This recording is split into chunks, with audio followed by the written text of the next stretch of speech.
Greetings, my brothers and sisters.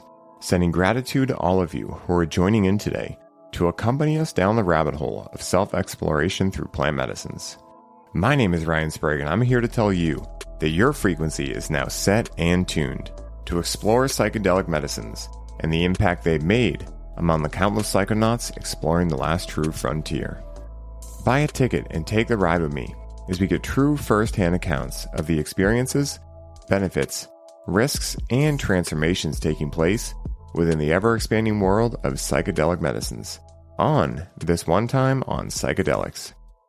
It is no secret that the world of plant medicines is exploding in popularity in the present time.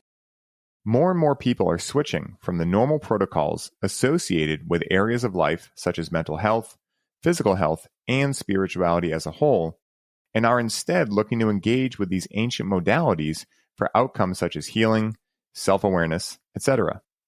This being said, many are finding that within this current popularization, there are more and more practitioners coming forth, some of whom have no formal training, and are endangering those they are choosing to serve, instead of helping them.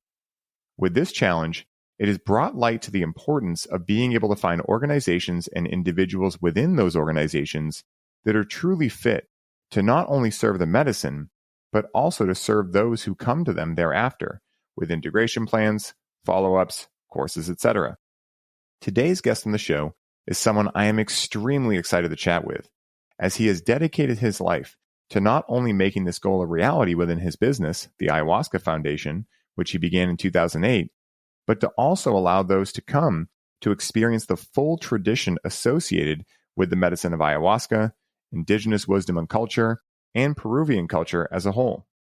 For those of you currently seeking a center that you can experience these traditions within and also sign up for courses, training, etc., this is an episode you will surely want to dive into. So please help me in welcoming my man, Carlos Tanner, to the show. Carlos, my brother, so good to have you here with me. Oh, thanks so much for having me. Absolutely. Guys, for everyone listening, me and Carlos were today years old, or at least I was, when I realized that typically we live about 45 minutes from each other. So isn't that pretty cool? Always nice to meet another, as they call us, massholes, you know? Well, man, I'm really excited to dive in, like I said in the intro.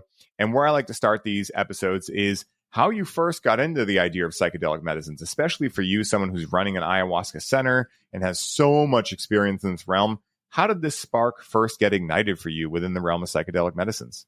Oh man, that's a great question. I talk about it a lot.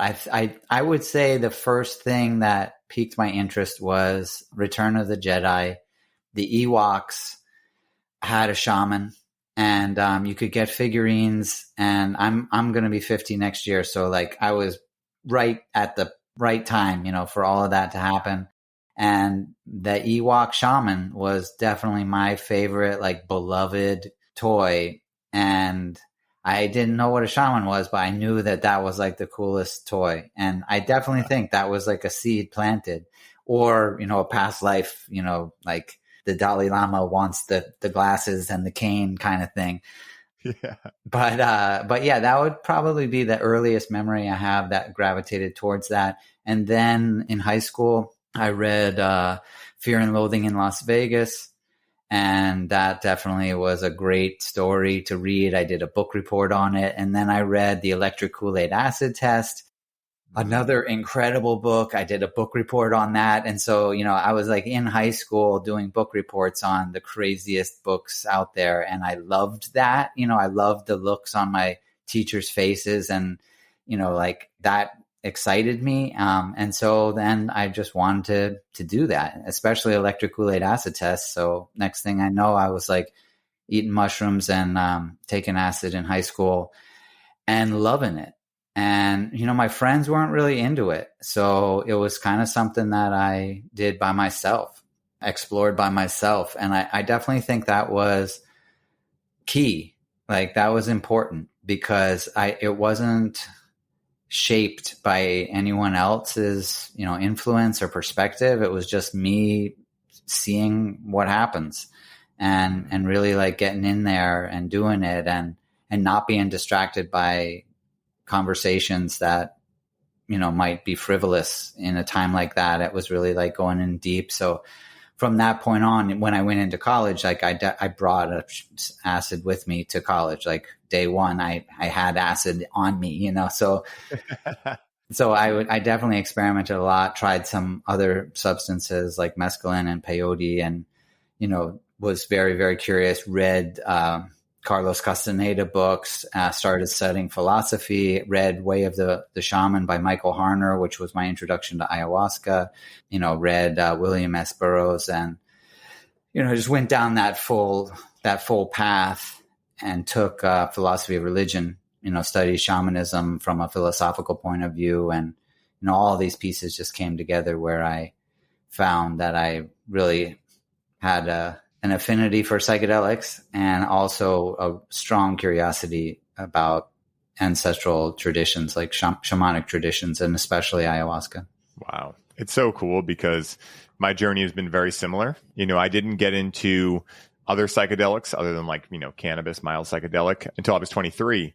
But once I found them, it was like, you know, a calling back home of sorts, right? Like this feeling that I think for a lot of people that I've worked with my coaching practice and just a lot of people I've talked to on the show, they had that kind of feeling when they were younger, right? Of like, something is just different, not better, not worse, just different about what they were into. You know, I know for me as a projector in human design, right? Like typically we're here to do things a little bit differently, you know? And what it sounds like from your point of view is that you may have like a one line from human design in you. I have one, and it's like the investigator role. So when I get into something, it borderline becomes an obsession, and it can be great, right? It can also be challenging if you get into, like, you know, drugs or anything like that, but it can be great when you find those avenues, you know, to dive in. And I love that you mentioned Return of the Jedi, because I always say that collectively where we're at right now, if we were in the Star Wars saga, would be Return of the Jedi, right? Like that's like really what I feel is going on in the world right now, with 4D consciousness being anchored into the planet, Shambhala, whatever you want to call it, with everyone starting to, not everyone, but a lot of people starting to get into psychedelics, and not just psychedelics to like go have fun, but like more and more people are tapping into like, hey, I'm actually looking for spiritual development. I have really good questions and I'm looking for answers. They're not just doing them to do them. And again, I'm never here to judge how people connect with medicines. It is what it is. But when I saw more people being intentional with why they're going, what they're looking to get out of it, and then their integration thereafter. I've seen that a lot with cannabis and the work I do. You know, more and more people are tapping into, yeah, I don't want to just sit around and get high anymore. I really resonate with this idea that, you know, I can get things in terms of self-awareness and et cetera from these plants, you know? And so it's really cool, man. And, you know, I'm curious for you, when was the first time you ever did ayahuasca? Because of course you run an ayahuasca foundation, and it seems as though you have a really intimate bond with that medicine in particular. And I imagine you have bonds with, you know, many medicines, but I'm curious to hear the backstory of that one as well. Yeah, I don't want to like take the whole thing because I could talk forever. But yeah, I tried ayahuasca in the Amazon rainforest in May of 2003. You know, I just said tried, but I wasn't trying it. I knew, you know, so I got on the plane to fly to Peru, like knowing that ayahuasca was going to provide me with the transformation I needed in my life. I was at that time like really suffering and had almost died in a car accident because I blacked out behind the wheel because I was drinking and doing so many drugs. And I was a drug addict spiraling downward into what would have been perhaps like my own demise. So when I got on the plane, I knew like this was going to be a profound change in my life. And it was.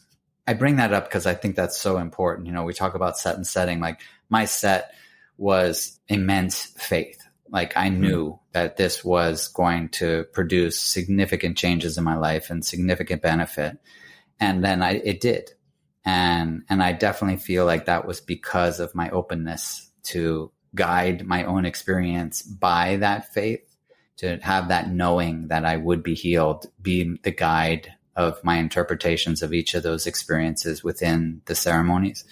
And that was May of 2003. Then I went back in January of 2004 and moved to the Amazon and lived there from January 2004 until really 2019. So I lived there for about 16 years.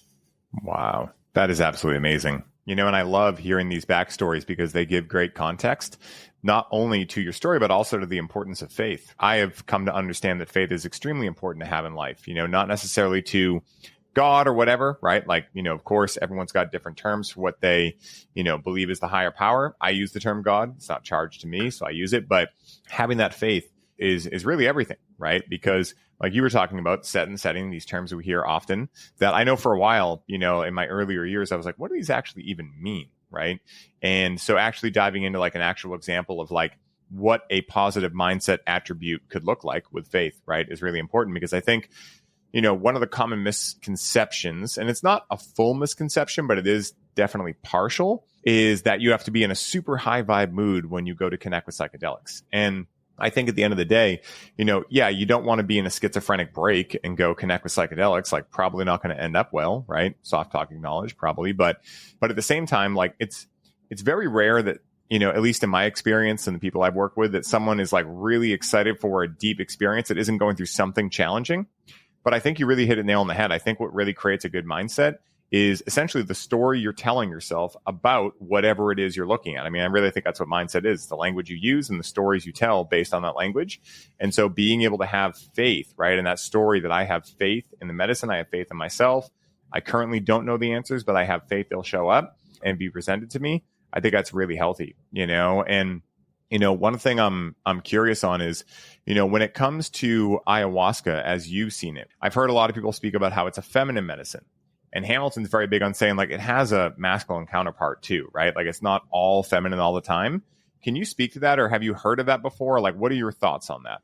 Yeah, well, that's a great question. It's been a topic of conversation for a while. As far as I know, and this is from a book by Jimmy Weiskopf, and honestly, I forget the title of it, but at least I remember the author because that would be the credit. He worked with Taitas from Colombia, and they, according to that book, they referred to ayahuasca as padrecito, like the little father. Whereas in Peru, they often, you might refer to it as abuelita, like grandmother. And so for that reason, like, I do feel like it has male and female. I had, a conversation with ayahuasca once, which might sound strange, but just go with me. Not at all in this podcast. Yeah. Okay, cool. And I just said straight up, like, are you male or female? And the answer was neither. And so I think that plants, we know that are masculine and female, but you can't just say a plant. Like a lot of plants have, that is a masculine plant and this is a female plant. Female plants might be the ones that flower, as an example, and the male plants don't. Marijuana, right? There's male and female plants, right? Mm-hmm. So, you couldn't say, well, what's marijuana? Right? Yeah. You're like, well, it's male and female. It'd almost be like, what's human? And so for that, I guess that's my take on it. Like it is a spirit, but it doesn't really fall into the category that we know male and female to be. I do think that it appears in a way that is more effective.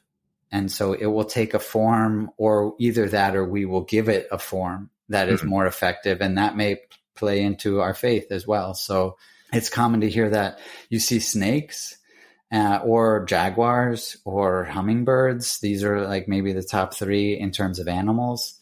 And I think that is because if I see a snake, I'm going to pay attention to it.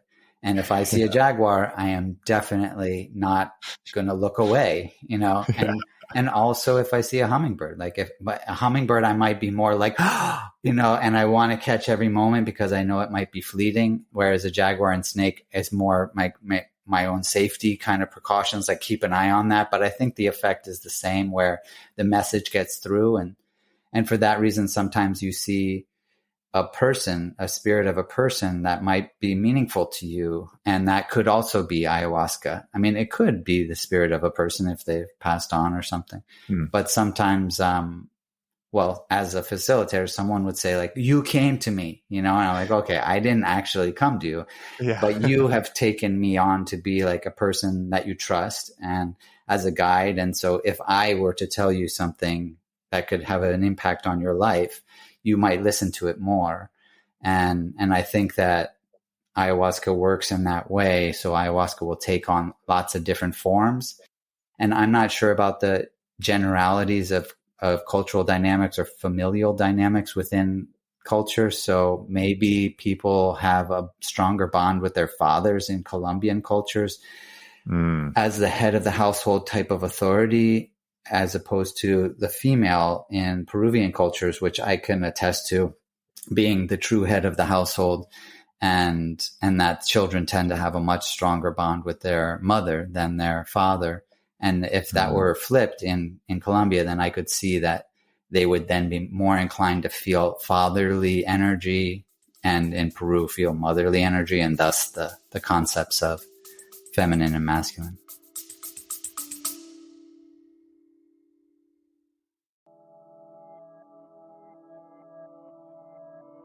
Hey, everybody. I hope you're enjoying the show. I wanted to take a quick moment to let you all know that the doors are officially open for the Conscious Cannabis Collective. And as such, this is the last week you can sign up and receive all of the bonuses we're currently including. This is the last time I will be personally onboarding those of you who sign up with a complimentary one-on-one session, and you'll have the ability to get the Grow with Cannabis course for free during this limited time. For more info on how you can take advantage of this offer, head down to the show notes for this episode and secure your spot today, as we only have so many spots left and they are filling up quickly. Now back to the show.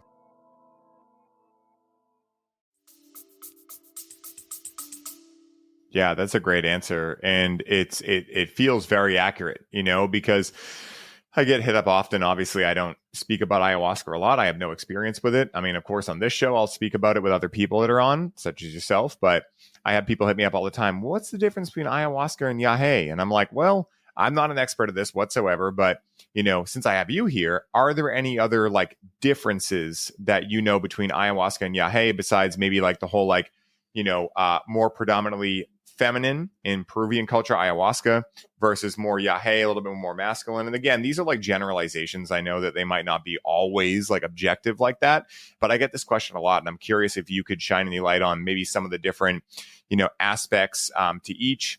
Obviously, in theory, it's same, but I imagine different. And I've had friends that, go to Colombia, friends that go to Peru. But that being said, I've never asked this question specifically, so I'm curious if you have any thoughts on that. Well, to be honest, I would be also speculating, because I've been to Colombia, but I've never spent time studying, and I've never even drank ayahuasca with a taita. I've only drank ayahuasca in Peru or in the United States. So I would be speculating, but my speculation, I think, would be pretty legitimate in that I don't really think that it is the medicine. It is the tradition that you're really talking about, right? So we're talking about the differences of the tradition. And that, I think, is a great conversation to have, because it then acknowledges that the tradition has a really big effect on the impact of the medicine. And so the way that the medicine is served and the way that the ceremony is conducted, all of that has perhaps a much bigger influence than the medicine itself. Now, there is a possibility, of course, if you were to have marijuana from Hawaii and then smoke marijuana from Texas, that even though it could be the same seeds, even, it would be different. But I don't think that is nearly as significant as the cultural tradition. And I think that might be what I was mentioning before in terms of the masculine or feminine and the role of the father as opposed to the role of the mother. And it'd be impossible to try to distinguish or separate those elements, because it's all just part of the culture. But I definitely think there are cultural differences, to say the least. I did work my first 4 years. I lived with a shaman named Don Juan Tangoa Paima, and he was mestizo. So he was not indigenous. He was actually a crazy mix. He was Chinese, Indian, Italian, Peruvian. Wow. And so his style of ceremony was so different than the curanderos I work with now, who are all Shipibo, 100% indigenous. But that's not to say that one is better than the other. There was just clearly very distinct differences in the way that the ceremonies felt and what happened in them, and what was being done in them, in their behavior of the person leading the ceremony, and their belief system, and how their belief system affected their energies. And I mean, it's fascinating, to be honest. But I think that the reason I like to bring that up, and why I like that you asked it, is because in the West, or in modern medical culture, if we are to say that, there is no real attention given to the context, if you want to call that. There is no tradition. You just get the prescription, you go down to the store, you get the medicine, and you take it. And that's it. There is no like, well, if you're going to take it, you should do this beforehand. And when you take it, you should do this. And then afterward, you should do this. And all of this is really important because it affects the quality or the effectiveness of the medicine. We don't have any of that. It's just take it. And I think part of my mission is to try to reintroduce certain concepts that would improve our medicines if we were to take from our own ancestral traditions and return to that understanding so that we could maximize our current role in our healing process along with the medicine, instead of the way it is now, where we almost give up our power and pray or hope that the medicine just does it for us. Yeah, that's a really good point. And yeah, I think that's one of the biggest challenges I've seen in the world right now is, this whole trust the science thing, which is such a strange saying because the whole process of science is you never trust it. Like you always try to break it. But that being said, it's like science, at least like modern day science, focuses heavily on quantitative metrics rather than qualitative metrics. And it's kind of like the whole, I believe in what I can see with my own eyes and what I can measure with my eyes, right? But even science says that we only see 4% of what is in visible reality, right? So 96% of what we know to be there with infrared and all these different frequencies are not able to be seen. But yet all of a sudden, when we start speaking about shamanism, right, to maybe some people that aren't aware of this, they're like, oh, that's all hokey. That doesn't make any sense. I trust science. And it's one of those things that, again, not to throw shade at anyone. It's the way I like to think about it is it's different flavors of ice cream. We may really love coffee ice cream. Other people are more about vanilla. It doesn't mean that coffee's better than vanilla. It's all subjective. But I know personally, based on how I feel, my experiences in life, et cetera, obviously my experiences with psychedelics, I am very aware in my own subjective experience that there is a lot going on in the unseen realm, aka the causal realm, that honestly is science, right? It's just yet to be discovered. It's kind of like how if you went around in the 1500s and talked about electricity, people would put you in a mental ward, right? If that even existed back then. But then electricity came out. Now everyone's got it in their house and it's been normalized, right? But, when's the last time we looked at a light bulb and we're like, how the hell does that work? I mean, it's pretty magical. If you brought that to the 1500s, you would be, Jesus, I don't know what you would be, but you definitely would be looked at very interesting, right? So I think that's one of the biggest challenges right now is, the modern medical system has a reductionist mindset. They want to outlaw the natural and monopolize on the synthetic. And we've seen this with cannabis a lot, right? Like cannabis can help people cure their cancer. Why is it actually illegal? It actually has nothing to do with health, safety, et cetera. It's just that big pharma hasn't found a way to patent a cannabis product that works as good as the actual plant that you can grow in your backyard for pennies on the dollar and make your own medicine with, right? That's really it, And so, at the end of the day, that's my awareness. I'm not going to say challenge or anything like that because I do believe Return of the Jedi, that everything's going to be okay in the end. But, I think that that's one of the things that I look at, which is one of the reasons I started this podcast, because I want to, as best as possible, do my part in not only preserving indigenous wisdom and culture, but also ensuring that, hey, you know what? Big pharma might try to make their own pharmaceuticals out of these medicines. And you know what? Whatever, right? But allow people to remember, like, hey, you realize that you can't outsmart nature. And I think that's really what's going on underneath that I feel a lot is that there's this unconscious belief as I look around at society, especially with, big pharma, things like that, where there's just this unconscious belief like, we can outsmart nature. Nature isn't perfect.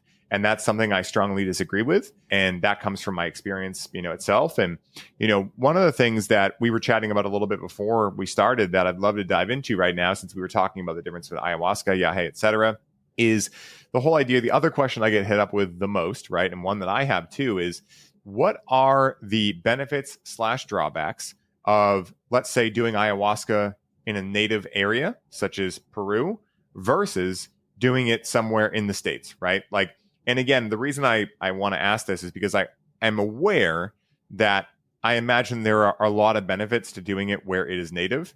Yet also, I imagine some people maybe can't afford it. and could otherwise benefit from it. And so I'd love to have like a brief discussion on this, what you've seen. I know that you've drank in, obviously, Peru many times, but also in other places too. What are some of the differences you've noticed? Tell me everything, man. I'm so curious about this. Sure. Well, I actually wrote, the Ayahuasca Foundation has a website and there's a blog, and there is an article that I wrote called "Why Drinking Ayahuasca in the Amazon is Better." So right off the bat, a foreshadow. Yeah, but no, I'm actually going to take I'm going to try to just be as fair as possible. The reason why I say that in the article is because of the way that making a trip to a country like Peru and going to the culture in the Amazon, what that does to the context, to that set, and so the type of person that would do that obviously is the type of person that says, hey, this is where it's been done for thousands of years. This is the culture that created the healing tradition of ayahuasca. And therefore me flying all the way down there is going to produce the best results. And that is a very helpful, I think that makes a really big difference. Now, if you're not that type of person where you don't think, hey, me going to the source of this culture makes a huge difference, then it won't make a huge difference. And in which case, maybe we're Westerners who think I just need to get the cup of ayahuasca, right? Like that's what I need to do. In which case, being in the Amazon and getting the cup of ayahuasca, or being in New York and getting the cup of ayahuasca, not much difference. There's probably a good chance that the ayahuasca itself will be similar. Then it would come to, well, in New York, let's say, do I know these people? Do I trust these people? Do I get a good vibe of these people that are going to be leading this ceremony? Is the space comfortable for me? Do I feel safe in this space? Can I relax into this? Can I be vulnerable here? Can I, do the work that I want to do and achieve the results that I want to do? And those are, I think, pretty legitimate, that we would always want to do that, even if we weren't conscious of it. Even if you went to a restaurant just to eat dinner, you'd probably be like, what? I don't think we want to eat here. There's just a vibe where we're always kind of making those calculations, without necessarily being super conscious about them. And so that would be at play for sure. And that would also be at play in the Amazon, probably more so, because in the Amazon already you'd be like on your toes, right? You're like, I'm going into the jungle. Like, am I going to be safe here? Am I going to get attacked by jaguars? Am I going to get eaten alive or something? Like what might, so I think no matter where you go, you're going to be putting pieces together that give you the idea that you're safe and that you can go deep, that you can be vulnerable. But again, it does come down to that context. And so what I always say is that you just do the best that you can. Every person is different. An easy, super blatant one that you kind of talked about, which was the idea that maybe we can outsmart nature. Well, maybe not to that such a degree, but someone might think, hey, look at our culture.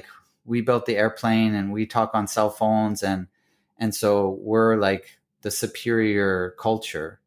Whereas these people that live in the jungle, they still live in huts and they haven't figured out how to build airplanes or factories or something, and so they're primitive. And honestly, I totally disagree with that. But if you were to think that indigenous people might be primitive or not as advanced as the modern culture, then you probably aren't going to be the one that benefits the most from having an indigenous person lead a ceremony for you. You might think this person worships the sun and that's a silly thing to do because science has proven that the sun is not, a god or something. And therefore you want somebody that speaks a language that you resonate with. And that's totally fine. The indigenous people definitely live in a different reality. They have a different paradigm, and their language, the stories that they tell, sound confusing sometimes to us because we live in our paradigm. And I think maybe an easy way to distinguish that would be to use the words material and non-material. Science, like you mentioned, is a very material paradigm. You have to see it, you have to measure it, you have to examine it for it to be a part of our reality. And therefore, spirit doesn't find its way into science. and we kind of view the material first, and we see other things as a byproduct. You need the brain, and then you get the brain to fire electric synapses and impulses and have chemical reactions, and then thought appears and you're conscious, and consciousness is a byproduct of the material. That's one way of looking at it. I totally disagree with that way of looking at it, but that is out there, and then there's the other side, which would be more of our ancestral paradigm or the indigenous paradigm. And that would say, no, actually your spirit is the truth, and their body is the expression of a dense element of your spirit, the energy of your spirit. When it's dense enough, it becomes solid, the way that water freezes into a solid state. And when it's in a frequency of vibration, it flows like our emotions, the way that water flows in the liquid state. And when it's in a high enough state, it floats like air or the gas state, the way that water will vaporize when it's at a particular frequency. But the core is the spirit, is the non-material, pretty much opposites. So where you're coming at from your belief system and way that you view the world, you want to find what resonates most with you. And for some people, that might be to go to a place in the United States where people are speaking English, or whatever country, and they're speaking your language. That might make you feel the most comfortable about it. You might feel the safest about it, and therefore you might have the most benefit from the experience.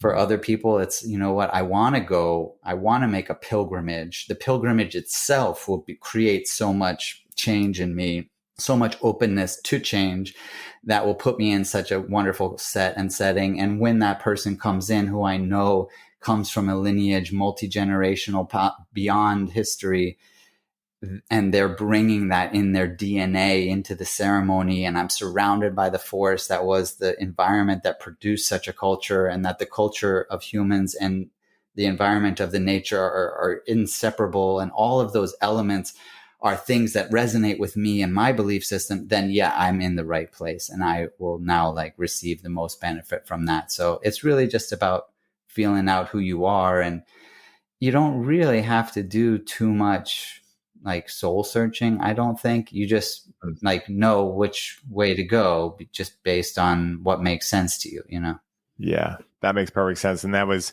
that was an amazing breakdown, because again, what I love is the idea of discernment, right? For everyone, it's going to be different. There is no objectivity to the universe, right? And so, whenever people hit me up, I'm like, I don't know, what sounds good to you, right? And now I'll just be like, listen to this episode. Because Carlos gives a much better and more well-rounded explanation than I would, because I have no experience down there. But with anything in life, right? It's just, like I said, different flavors of ice cream, right? It's like, what kind of ice cream eater are you, right? Do you like soft serve, hard? Do you like what flavor? Do you like it in the cone or cup? The ice cream analogy really works out for a lot of different conversations, that and Star Wars analogies. So I'm in the right place because, we started this off with Return of the Jedi, So one of the things that I've heard is definitely an interesting subject amongst different people that are in the realm of ayahuasca is the idea of mixing cannabis and ayahuasca, right? You have the Santo Daime tradition, which is open to that. To my understanding, they don't always do it, but they have room for it.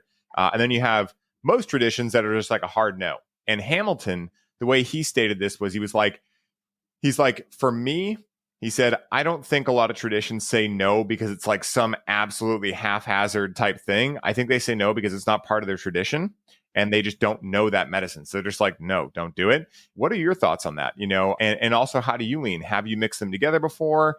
What is your experience with that, if anything? I'm curious on that too. It's another question I get asked very often. Yeah, well, I don't think that you could say it's just one thing, right? So Hamilton's definitely right in the sense that it's not a part of their tradition. As far as I know, marijuana is not endemic to the Amazon rainforest. It really showed up in the 70s because people started bringing it to the Amazon.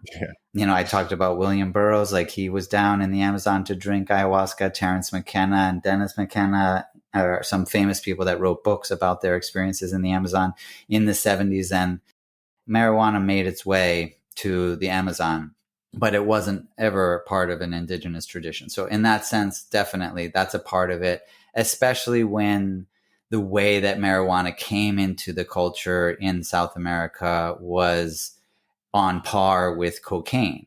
where it was like, okay, here's a plant that we can make a drug out of, and now there's people on the streets with drug problems and they smoke marijuana. So there was an association there, as well as not being part of the culture. The like familiarity was like, oh, you mean the stuff that the guys smoking, crack on the street or pasta or snorting cocaine are smoking that stuff, like that. So that's definitely part of it. A lack of familiarity, as well as the association with people that were clearly doing damage to themselves. But I do think that it's more about the relationship. If I had to say, like, the way that people show up for retreats that smoke, usually their relationship isn't great. But that is totally understandable, I think. People that do drugs probably don't have a great relationship with it. And I think that probably they are trying to fix something. They're trying to heal something. Or at the very least, they're trying to tolerate something, to like get through. And I think that with marijuana, I know for me, so that's obviously where I'm coming from, but that was really at the core of my relationship with marijuana, was like, fuck, I can get through life with this. That's not really the ideal relationship you want to have. It is kind of the epitome of dependency. That's like what that word really means, where you depend on it to be able to like function or to feel okay. And that's because our science, as superior as it might seem, has no idea how to deal with trauma, because trauma is not material. In fact, it will try to be. They'll be like, well, you have a different chemical imbalance. And so, we'll respond chemically. That hasn't proven to work very well. So we do our best to like relieve the effects of trauma, and we're just trying our best. But ultimately, from the perspective of a true healer in that tradition, where they see people coming who do smoke marijuana as well as do other drugs, they see a dependency relationship where you're like, you know what, you keep taking this to try to like treat your trauma, but you're not actually getting to the roots of it. And that's what the ayahuasca tradition is especially good at, or these non-material or ancestral paradigm traditions are especially good at, because the roots of those issues are non-material. They are in the spirit, or in the emotions, or in consciousness. And those three things are actually not very good in the realm of science, at least not yet. Yeah, that makes perfect sense, and yeah, that's been one of the challenges that, I've worked through in my own life too, with cannabis dependency, and why I do the work I do now with cannabis, because I've found that out of all the different, I'm just going to classify them as psychedelics, right? Like, out of all the psychedelics, it's just not common to find someone who eats mushrooms every day. Definitely not common to find someone who takes LSD every day, right? It's not impossible. It does happen. I've met some interesting people, but cannabis, it kind of seems like it's the thing, right? Like, when I was a teenager, you get into it, you don't really know, you're not evolved enough to understand. I mean, of course, trauma wasn't even a buzzword back in 2010, and around there. But at the same time, like, I find a lot of challenge around cannabis, because it can be something that can tune you in and have you face shadows. It can be something that you unconsciously choose to numb you out, right? And that's one of the biggest challenges. And that's like where I could totally understand, like, I always tell everyone when they hit me up, like, do I really have to take a dieta for, from cannabis, for ayahuasca? And I'm like, listen, I am by no means a professional on that realm, but what I would say is that if you can't take a dieta, you probably have a challenge. That's my whole thing, is if you can't take a minimum of 3 days off in a row of something, you have a challenge relationship with it. At the end of the day, the perfect flow I've found to be in with cannabis or any medicine is when you are, shameless plug, highly optimized, right? Which is the name of my business. Like, when you are physically, emotionally, mentally, and spiritually clear, you'll have these feelings that hit you, this intuitive hit of like, ooh, okay, I have this challenge. Okay, I can't solve this challenge with the same level of thinking that created it. Okay, maybe I'm going to go behind the veil, connect with some cannabis and ceremony, get a idea. Now I get back to my sober reality. I start to integrate that and see what kind of benefits I can gain from it, right?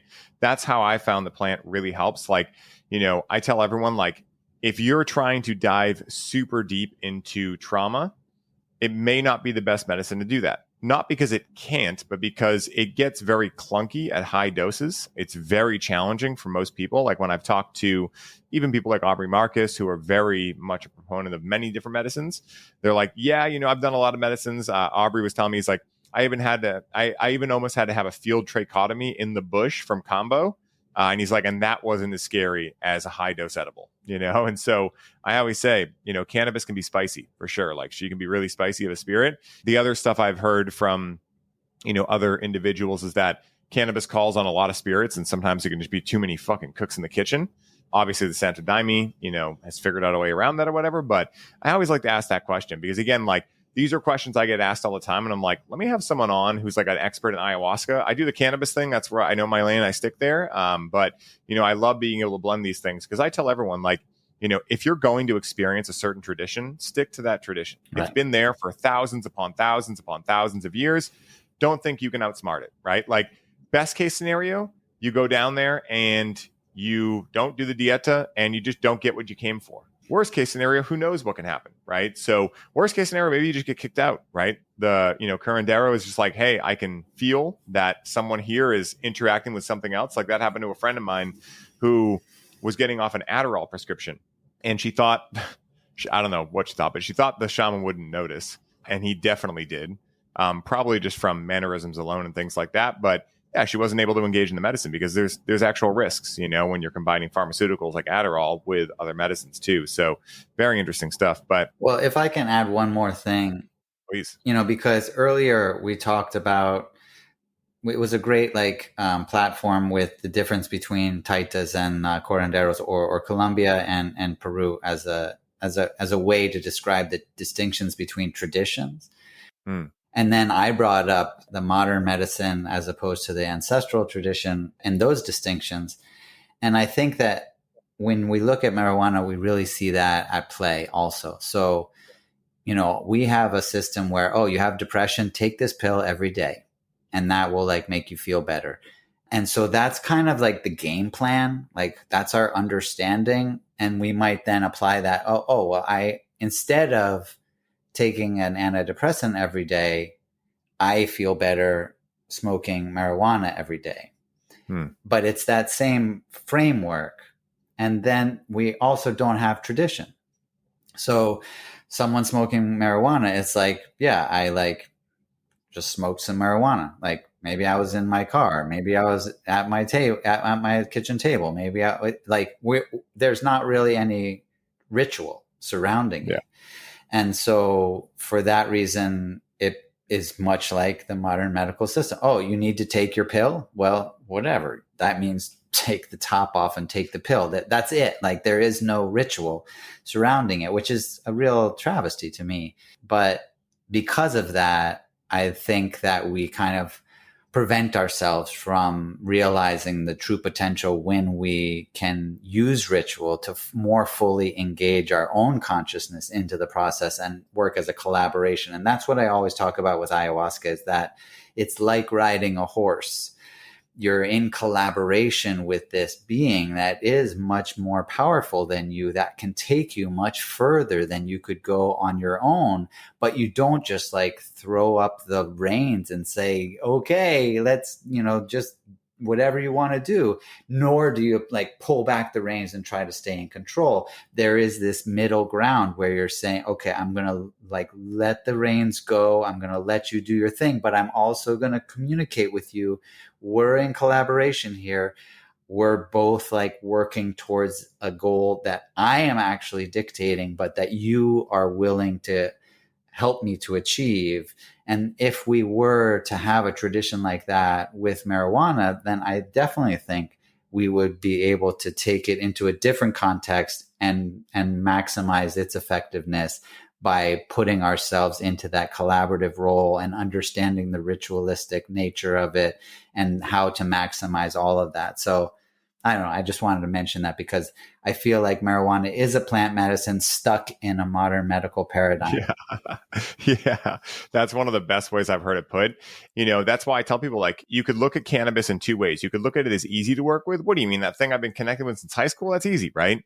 But also you can look at it as challenging because like, can you balance that into your life in a healthy way? Right. Like, I don't know for sure. Again, like I imagine for people like yourself, Hamilton Souther, he was telling me, hey, I've drank ayahuasca over 3,000 times, but he's also in that role. Right. So like that makes sense. But I think for a lot of people, it's not common to use ayahuasca or psilocybin or LSD or any of these things like they would use cannabis. That being said, I think part of the reason too is because in a depth psychological point of view, like as your ego moves closer to the unconscious, more quote unquote chaos ensues, more abnormalities to your normal some reality.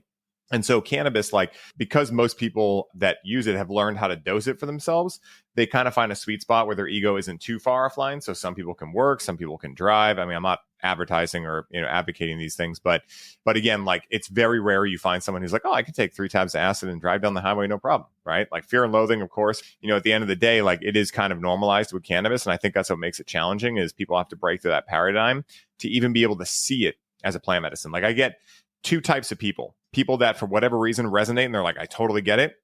And then the other people are like, I've been smoking for so many years. I've never had an experience like you talk about. This is all bullshit. And when you look into Chris Bennett's work, right, he's like the leading cannabis historian.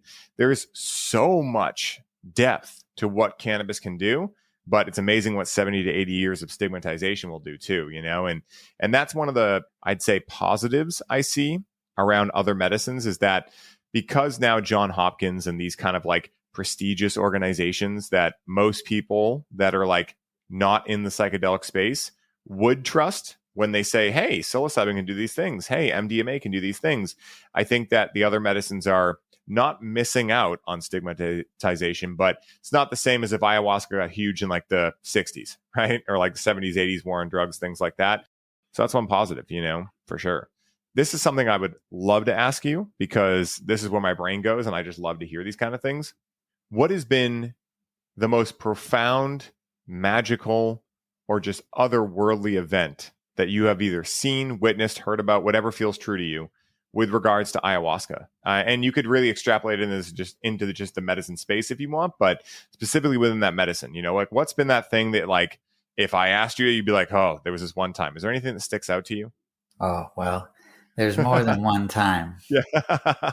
Do tell. I'm writing a book right now about that first trip back in 2003. It was 20 years ago. And I decided to write that story. It's what led me to move to the Amazon rainforest and ultimately start the Ayahuasca Foundation. It had a pretty big impact on my life, I'd say. Yeah. But I wanted to tell this story because it is the transformation of me being, someone who felt no future in my life and spiraling into opiate addiction, and then completely seeing the light and making like a massive change such that I'm in the place that I am now. And I wanted it to be an inspiration. And I think that I could tell a story that might do that for people. And so during that 5 ceremonies that I spent with Don Juan Tangoa, there was the second ceremony. There was a moment where I was, sitting in a plastic chair in a dirt floor hut. Everyone sat in plastic chairs and there were no mattresses and no buckets and no, like nothing that might be associated with the current like kind of ayahuasca tourism business or industry. I felt a hand on my shoulder and I looked to see what it was. Now I knew I was in an ayahuasca ceremony, and I knew I wasn't out of my head. That's one of the things with ayahuasca that I think is so amazing is that you can be totally present. You could say, hey, Carlos, you doing okay over there? And I could be like, actually, no, man, like I'm totally like wrapped up in snakes right now. And but I could tell you like what's happening, Yeah. It feels like the world around you changes, but you still have the clarity to think for the most part. And so there was a hand on my shoulder and it was attached to a person. Now my eyes are open, but I'm in the dark and I'm looking at a man.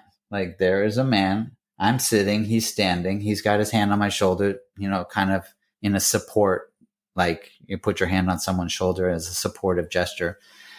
And I am like, wow, this guy looks very, very real. Like, this is like so real. I can tell that he is not a person the same way I am a person. Like, he has characteristics that I can tell are not physical. He's made of light, like a million dots of light or something, but so real. I can feel his hand, like so real. And I'm like, just mind like, wow, this is so real. And at that moment, my friend who was in the ceremony sitting across from me called out to me, said, Carlos. I said, yes. She said, I'm looking over at you and it looks like there's a man standing next to you. And I said, I know. I'm looking at him. I said, it's okay though. He's a good guy because I can see his face and he's looking down at me. He's got his hand on my shoulder, like all these pieces, the way you put it together, like he wasn't there to hurt me. I could tell he seemed to be very compassionate by his expression. And I said, it's okay. He's a good guy. And she said, are you sure? Because it's freaking me out. And I said, yes. Well, at this point, like, she can see him, this isn't in my head. Like, he's here. He's in the room. So I put my hand out. He took my hand. I shook his hand. I asked him what his name was. He told me what his name was. Now, I should say that wasn't out loud. So in my mind, I thought to him, like, to ask what his name was, and he thought back, and I heard the name, like, or computed. I don't know. I didn't hear it with my ears, but you know what I'm saying.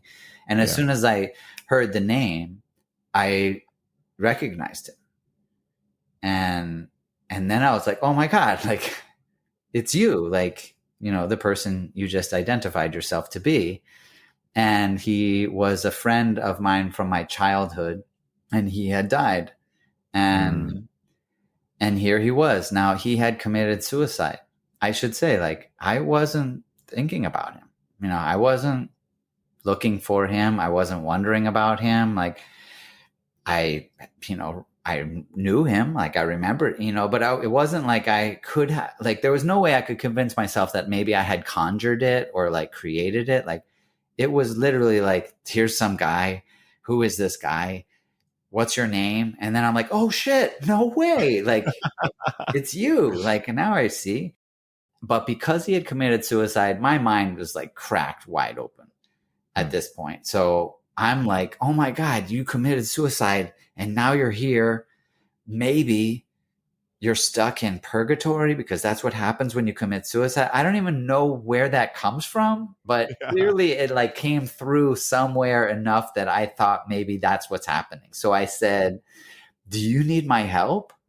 And he started laughing. Like, that was so funny that he might need my help. Like, I'm like, like trying to save my life, right? But I'm going to like give this guy who is in the spiritual dimension some help. And then he shook his head and said, no, you need my help. And then it wasn't like he did anything beyond that. That was the help. He had done it because at that point, and from then on, no one will ever change my belief that that was real and what is real and what is a spirit. All of these questions became realities for me, and they might have been ideas, but they were quickly condensed into a solid state in my world, in my reality, such that they will never be transformed. Like, they're unshakable, like concrete beliefs in my reality. And that set the stage. Because if you know in concrete reality that spirits are real and that when you die, your spirit goes on, then you're now like stepping over into a non-material paradigm which is the ancestral traditions or the indigenous paradigm within which ayahuasca operates. So that was like a massive step over to this kind of other side, which then led me to following a path and living in the Amazon. So that to me was like perhaps the most important experience of my life. That is so amazing. And, going back to something we talked about earlier, right, about the individual that doesn't know, or maybe knows, but is discerning what type of environment they like more, whether it's like the culture is more associated with nature versus like more modern day culture. It reminds me of the kind of like dichotomy between the stories of Atlantis and Lemuria. Lemuria sounds much more like Peru. Atlantis sounds much more like, doing ayahuasca in like a city, right? Or like not even actually, it reminds me more of like having an analog of what, is in ayahuasca, or maybe an isolate or something like that, right? I've always thought this was pretty funny, right? Whether you read the Bible, the Quran, whether you read about Kabbalah, whether you read about Sufism, I mean, whatever it is, there's always like this idea that things go on after this, right? Now, the story in which what happens, right, changes, right? Like one of the lineages I've trained with, they're like, well, you actually don't have past lives. You only incarnate once, but you incarnate before as a spirit guide. So if you're having past life incarnations or past life, regressions or whatever, you're remembering your lifetimes as a spirit guide. I'm like, all right. And then other people are like, no, you actually do reincarnate. Mystery School also believes, if you commit suicide, you have to pretty much start over, right? And by start over, they mean like, well, now you don't have a physical form, right? So you got to like do all your evolving in the spirit realm versus like, this idea is like, well, even if I did have, and this individual was like, I'm good, man. Like, I'm totally fine, So it's so interesting to see these different things. But yet at the same time, I've never read like an ancient spiritual text or an ancient religious text. I'm sure there are some new ones, whatever, but these ancient texts that are like, nah, man, we're just here for no reason. And then we die and nothing happens. So I think of that as like, okay, they're all agreeing on like something happens after. And so when I hear stories like this, I'm like, yeah, that makes perfect sense. Like the day my father passed away, passed of cancer. And, it had been like a journey for sure, right? It wasn't like sudden or anything, but my dad was really into computers. He was really into TV. He was really into cell phones, technology, things like that. Well, the day he passed, the next day I went up to his office to log on to his computer, right? And just kind of like, look at the things he had told me to look at. His computer had completely blown out. His phone was dead. Like they all just short circuited, And so it's very interesting how you were mentioning this being coming as a being of light, right? Because, if we really think about what light is, it's really just information, right? Slowed down, slow enough that we can see it, or in this density, right, we become solid.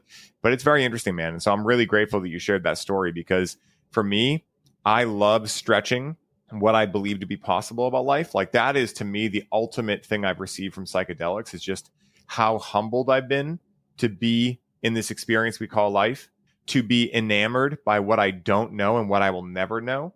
Because at the end of the day, what I really figured out is that the best part of Christmas morning wasn't opening the gifts. It was not knowing what was in them, yet knowing they were there, right? So like the same way in life, what I've discovered with psychedelics is like, oh man, there's shit that like I will never understand. And that's awesome because it means the mystery never is over. And I think that's also one of the conditions I see happening in like the modern Western worlds, right? Is like you go to the same way to work every day, you eat the same thing for breakfast, you go to the same job. It's just like rinse and repeat. There's not that much differentiality. And so the mind tricks you into believing like, life, just I've done it all. I've seen it all. And it's like, no, you haven't, man. You might have seen a maple tree before, but have you ever seen that one? That one's different, right? I think that's what kids get that adult stone. And obviously it's multifaceted why, but I love these experiences because they allow you to realize like, holy shit, I didn't know what I didn't know. And that's fucking awesome, And so I really appreciate you sharing that, man. And Carlos, I want to give you a second, man. Like I know you guys are doing a ton down at the Ayahuasca Foundation. I want to make sure people know not just where they can find you, but also like tell the people a little bit of what you're doing down there. It's not just ceremonies. You got courses, you got trainings. I went through your website. You got an amazing amount of stuff in there. We'll make sure to put it in the show notes, but I'd love if I could hear from you just what you're most excited about that you guys are working on down there right now. Well, actually on Sunday, we'll be hosting our second veterans retreat in collaboration with the Heroic Hearts Project, which is funded through the generosity and kindness of a charity in Ohio called the Granttown Foundation.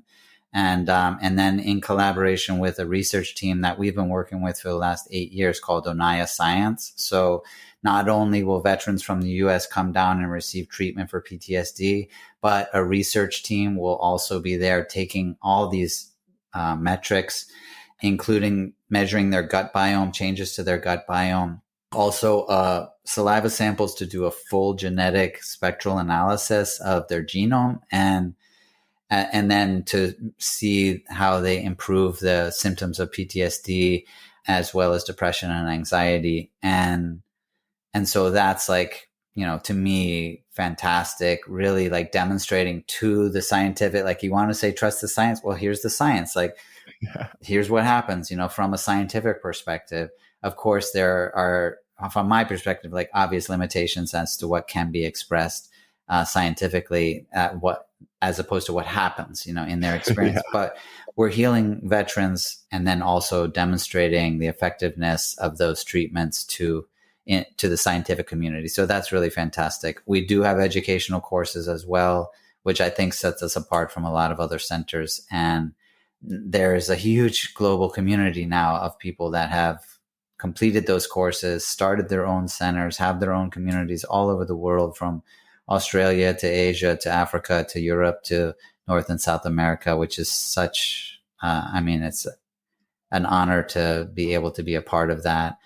And then, of course, we do still have ayahuasca retreats, which might be kind of considered more traditional. So we're doing, retreats, courses, and research. What I'm really excited about now is working with a new program to try to bring healing to healthcare workers. And I think that is a step forward that will really make a big difference in the modern world, because the reality, especially if you know a healthcare worker, if you know a doctor or a nurse, they're really maxed out and burnt out. And, like veterans, we, can imagine, oh man, that must be so traumatic to be on a battlefield. Well, going to a hospital is a battlefield in its own right, in the sense of the emotional turmoil of seeing people in states of suffering and, witnessing someone that you can't save, or to see the struggle and the suffering and not be able to avoid connecting to it in some way, and coming home and having that be a trauma, but a repeated trauma, and not having anything to address it. So hopefully our organization will be able to team up with other organizations to provide healing for healers. And that alone will then improve the quality of the healing they'll be able to provide people in the healthcare industry. So that's what I'm really excited about. That's kind of fresh. We're still like just talking out that concept, but I'm looking to the future about that. And that will be, I think, maybe my greatest achievement, like my joy. That is amazing. It's funny. I say often, life, I've really boiled down to be as simple as this. And actually, this actually came in a deep cannabis ceremony. It's just simply find joy, give it to others, right? That's it, right? Like how you do it, of course, can get extrapolated into many different facets. But, I love that you ended off with like, that's my joy, because of course, why wouldn't you want to give it back to others? Like that's the whole idea of being of service, because who are you serving? You living a different life, right? And vice versa to everyone, right? If we all come from oneness. And so, man, that is absolutely amazing, dude, and one of the other things I love about this, Carlos, of course, like everything about what you just said, I love, but also like for everyone listening, think about the energetic signature associated with a place that you're going to go connect with medicine when the intentions are on things like this. And this isn't to knock any other center. It's just to simply view this from the lens of like, that's a really big heart that would do that. That's not someone who's like, oh, I'm down here to make money and I need to do that. Like, that's not what it is. And it's important because there are some of those places popping up that we've heard some weird stories at, right? So I feel it's my duty with this show to do my part by putting the people out there that I highly recommend you guys look into when you're looking into like who to sit with, who to join up with to go experience these sacred medicines in a safe container, right? In a responsible container and in a way that's going to be absolutely beautiful. And so, Carlos, what's the best place for people to contact you? Do you like Instagram? Do you like just going to the website? What would be the best place for me to send everyone who's going to view this and wants to speak with you or, someone on your team? Yeah, definitely the Ayahuasca Foundation website. And if you use the contact us form on that website, it just goes straight to me. I do my best to answer every email I get. And I'm happy to answer or address any questions or concerns if anybody wants to reach out to me. I am on all the social media platforms. I really don't ever want to promote social media to people, although I'm there, so you could reach out to me that way too. Beautiful. And Carlos, the last question I ask everyone is this, and I'm really excited to see your answer to this. Let's say someone listens to this conversation and they're really excited to look into psychedelic medicines in their own life. What is the one piece of advice you would provide to them to allow them to use the proper discernment in choosing whether these medicines are right for them? I don't know if you can force discernment, right? So that would probably be my advice, would be to make sure that you don't feel that you're forcing the decision. If whatever is your method of discernment, I think that it's common for people to use synchronicities as a method of discernment. So if you happen to meet that person, for example, and they bring that up, whatever that is, but just to make sure that you're being authentic with yourself about it, so that you're not feeling like, you should never feel that you're forcing your own discernment. And because that essentially is another way of saying that you don't fully trust it yet. And like I mentioned at the beginning, like, you really need to trust. I mean, to me, that's like what it all comes down to. You either trust the earth, or you trust the universe, or you trust God, or whatever word that you want, but you trust the greater power, or you don't. And if you do, then you know that you'll be taken care of, and you know that it will all work out. And if you don't, then you'll most likely have fear, because when you don't trust, then you have fear. And so you always want to strive to trust, but you can't force trust. You can't make that up. So you just have to be authentic and say, you know what, I'm afraid. In which case, yeah, maybe think things through some more, work things out, like wait a little bit, do whatever you need to do. Maybe you feel like, you know what, I'm afraid, but I'm going to do it. Fuck, do it then. That's like a form of trust with fear, where you're like, you know what, I'm going to do it. Well, obviously you wouldn't say that if you didn't trust that you're going to pull through, even amidst the fear. So, it's a complex process, but I would say be authentic, just be honest with yourself. And it doesn't matter what your friends are doing or what anybody else is doing. You just care about getting the best results. And that's going to come from being authentic and being real about where you're at in your own set. I absolutely love that. That was a perfect answer. And ladies and gents, this episode went even deeper than I imagined it would. And to have the opportunity to showcase Carlos and the absolutely incredible work he is doing at the Ayahuasca Foundation is truly something I am extremely grateful for. For those of you looking to connect with Carlos to find out more about upcoming retreats, opportunities to take his courses, and all of the other amazing offerings he and his foundation have, make sure to check out for the show notes for this episode, where I will be laying out exactly how to contact him today. Carlos, thank you so much for taking the time to come onto the show and riff with me today, for dedicating your life to the important work you are doing in the world of psychedelic medicines, and for allowing so many people to benefit as a result of that work. And until next time, my brother, may your journey be smooth and full of light. Aho.